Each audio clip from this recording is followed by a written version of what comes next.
So we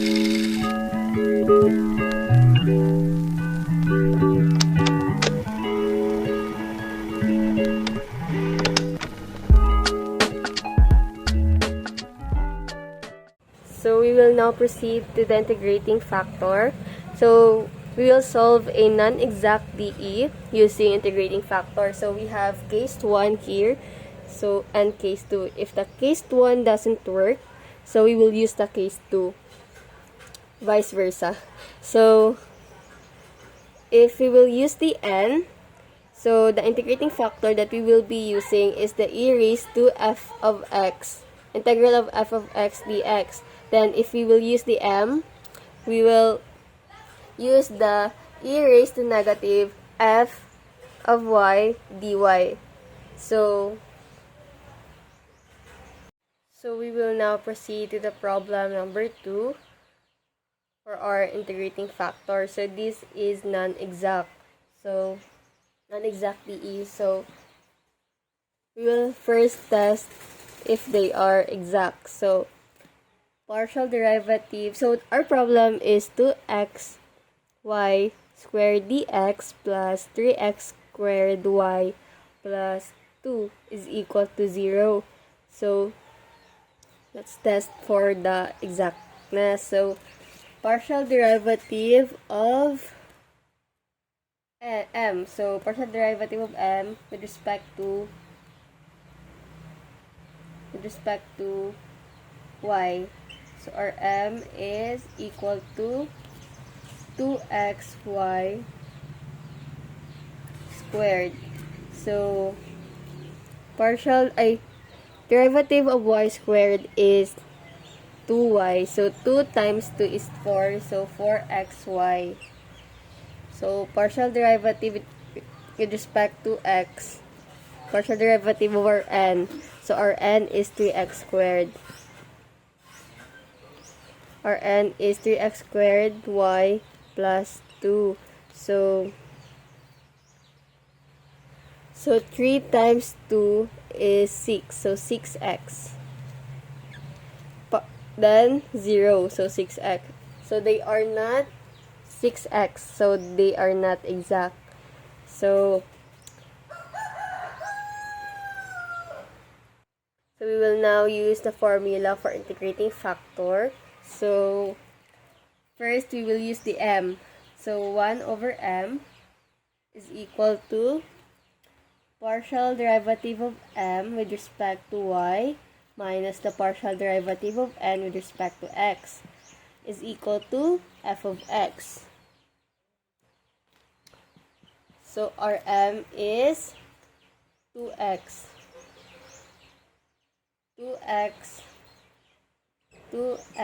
y squared. So 4xy minus our n is 6x is equal to f of x. So we will put this one here. So 4 minus 6 is negative 2. So negative 2xy over negative 2xy over rm, which is 2xy squared. So as you can see, we can now cancel this one. So y is equal to y squared, or 1 is equal to y squared. So our f of x now is equal to 1 over y squared. I mean y, because this is y and y squared. So 1 over y. So our f of x is negative. So this is negative. So negative 1 over y. Our f of x is negative 1 over y. So we have now our f of x. So we can now use the formula for integrating factor, which is the if. If is equal to e raised to negative f of y dy. So, our e now is raised to negative, our f of x is negative 1 over y dy.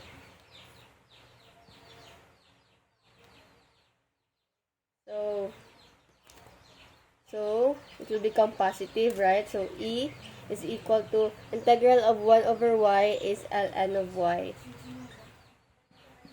So, we can cancel this one. So, our if now is equal to y. So, let's now, our if is y. So, let's distribute the y to our problem.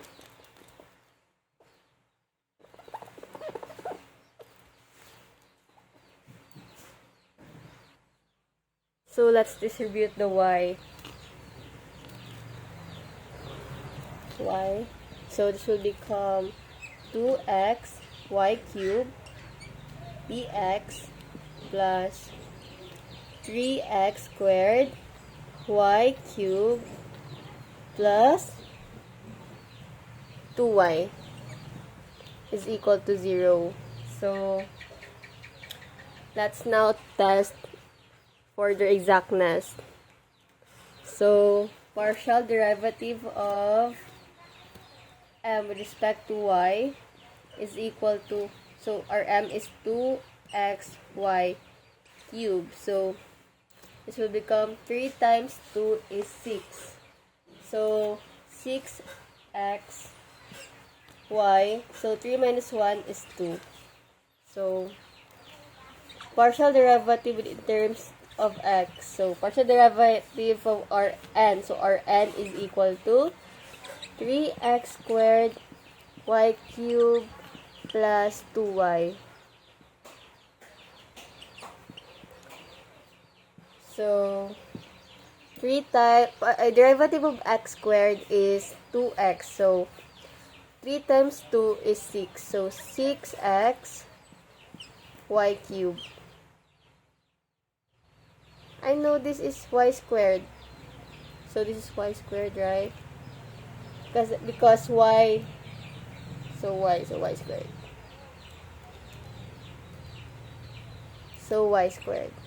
So, this is 0. So, look, 6xy, partial derivative with respect to y is equal to 6xy squared.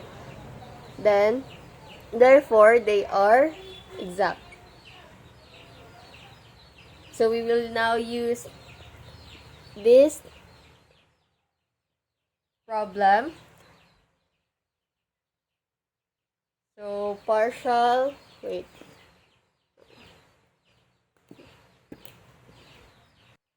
So, we will now proceed to the next step. So, partial derivative of f with respect to x. Then we will use first our m. So, our m is 2xy cubed dx.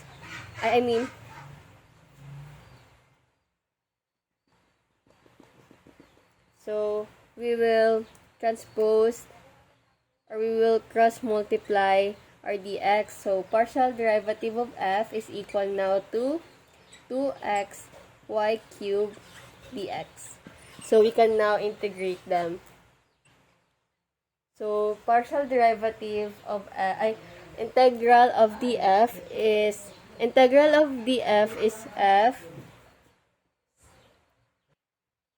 Then, so we will put the 2y cube outside. So, 2y cube times integral of x squared. Integral of x squared, x is x squared over 2. So, we can cancel them. So, f now is equal to x squared y cubed plus q of y. So, because we are looking for q of y. So, we will now use this f. So, partial derivative of f with respect to y.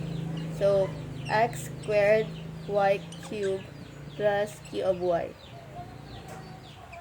So, derivative of y cubed is 3y raised to 2. So 3x squared y squared.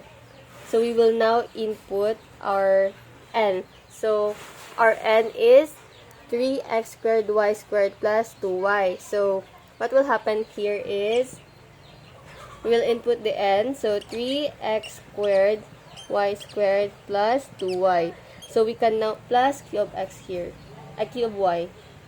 So we can now cancel the 3x y squared.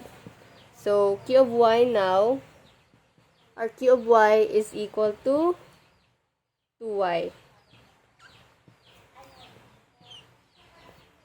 So we will integrate the 2y. So wait, here. So q of y is equal to 2y. So integrate them. So dy. So integral of y is qy is y. Then 2. So y squared over 2 times. So we can cancel this one. So our y is equal to y squared. So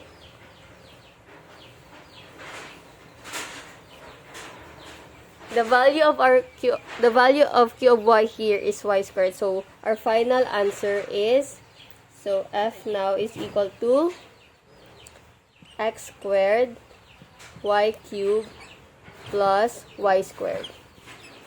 That is our final answer.